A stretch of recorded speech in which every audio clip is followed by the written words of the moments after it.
சென்னையில் கியர் உள்ள இருசக்கர வாகனங்களை ஓட்ட தெரியாததால் பெண்களின் இருசக்கர வாகனங்களான ஸ்கூட்டி பேப்பை மட்டும் குறிவைத்து திருடும் திருடனை போலீசார் கைது செய்துள்ளனர். அவரிடம் இருந்து 20 வாகனங்களை பறிமுதல் செய்துள்ளனர்.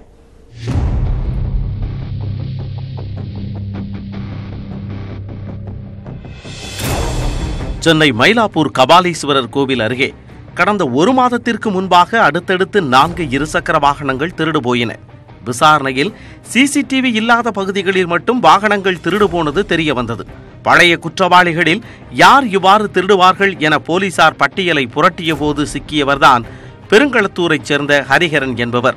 வழக்கமான இருசக்கர வாகன திருடன் அல்ல இவர் என்கின்றனர் போலீசார்.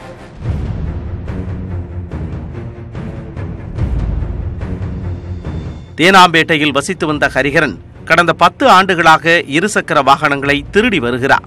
ஹரிஹரனுக்கு கியர் உள்ள பெரிய இருசக்கர வாகனங்கள் ஓட்ட தெரியாததால் ஸ்கூட்டி பெப் வாகனங்களை மட்டும் குறிவைத்து திருடுவார். வாகனங்களின் பூட்டை உடைக்காமல் ஒரே ஒரு கள்ளச்சாவியை வைத்தே திறந்து விடுவது ஹரிஹரனின் தொழில் பாணி. ஸ்கூட்டி பெப் வாகனத்தின் லாக் அவ்வளவு பலவீனமாக இருப்பதால் தான் ஹரிஹரனால் அதை எளிதாக திருட முடிகிறது என்கின்றனர் போலீசார். சிசிடிவிக்கள் இல்லாத இடங்களாக பார்த்து திருடுவதன் மூலம் இவ்வளவு நாள் தப்பித்து வந்தார் ஹரிஹரன். ஏற்கனவே ஒருமுறை கைதான இவரிடம் இருந்து 30 வாகனங்கள் வரை பறிமுதல் செய்த போலீசார் இப்பொழுது பெண்கள் பயன்படுத்தும் 20 இலகு ரக வாகனங்களை பறிமுதல் செய்துள்ளனர். சென்னையில் ஹரிஹரன் திருடாத இடமே இல்லை என்கின்றனர் போலீசார்.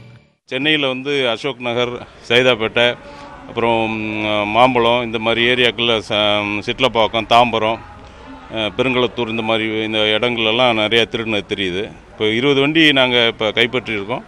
இன்னும் அவர்கிட்ட இன்னும் 2 வீலர் இன்னும் நிறைய இருக்கிறது தெரியுது. திருடிய வாகனங்களை தான் வசிக்கும் இடத்தில் அக்கம் பக்கத்தினருக்கு 1000-2000 ரூபாய்க்கு விற்று விடுவார் ஹரிஹரன். இதில் பாதி வண்டி கொண்டு போய் விற்கிறதுக்காக வண்டி கொண்டு போய் அந்த ரயில்வே ஸ்டேஷன் அந்த இதில் பார்க்கிங்கில் கொண்டு விட்டுறாரு. அவர் குடியிருந்த பகுதியிலே இந்த லேடிஸ் அவங்கள்ட்டெல்லாம் 2000 ரூபா 3000 ரூபாய்க்கெலாம் விற்றுருக்கிறார். அவ்வளோதான். அது அந்த அதுலேயே அவங்க அந்த ஜெராக்ஸை வச்சிடுறாங்க. அதை வச்சு காமிச்சு இதை விற்றுறாரு. நான் ஒரிஜினல் கொடுக்குறேன் அப்படின்ட்டு ஒரு 2000 எவ்வளோ கையில் அவங்கள்ட்ட இருக்குதோ 3000 ரூபா 4000 ரூபாய் ஏதோ ஒன்று கொடுத்துட்டு வாங்கியிருக்கிறது தெரியுது.